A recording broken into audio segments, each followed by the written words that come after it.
حياة الوالد أبوك محمد بن علي الله يرحمه، كان الوالد يضوون عليه الجماعة، عنده دكة مشاهدة الشرق. نعم صحيح. ذكر ربدة الحميدي.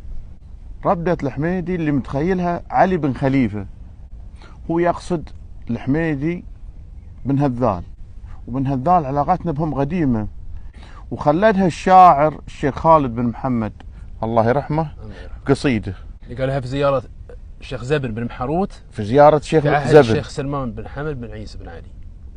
يا ريت نسمعها يا طويل العمر.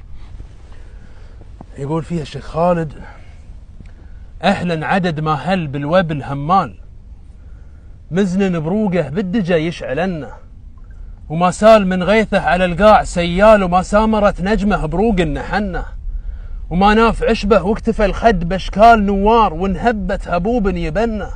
يا مرحبا ترحيبة الشفج لا نال عقب البطة، مطلوبه اللي تمنى. ترحيبة تشدي حلا در الاجهال، لفوقا من عقب ما روحنا.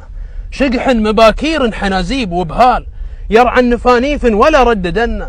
يا مرحبا يا شيخنا يا بن هذال، يا زبن الغريب المجنة، يا شيخ عناز بلا شك، وشكال روس الشيوخ جبال راسك تحنى.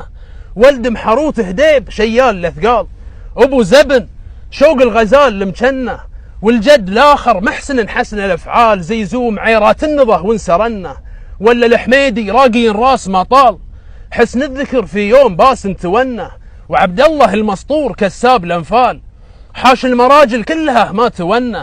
ومن قبلهم هذال ونعمن بهذال، هو ستر منهن للغطا يذهلنا. ومشعان من مثله فلا صار خيال، هو فخرنا لا جيل منه وعنه. ونعمن بهم جونا خفيفين وعجال، ونعمن بزيد وانفزع ما تونه. انت وعمود البيت ونحل زلزال، يوم يروع قرب الضد منه. اهل الاشداد اللي يرتحل الحل ونزال، يا واسطا دب الدهر ما تثنى. عيد الهجاف اليونت عقب زرفال، واليا نزل كل العرب نزلنا. ولا حل من ضرب المزاريد جفال، وروس البلنزة في النحر شر عنه. عاداتكم ترسون به مثل الجبال، وفرسانها من فوقها جدة عنا. هذه تحيتنا لكم يا بن هذال، لو زحزحت الجبال ما زحزحنا.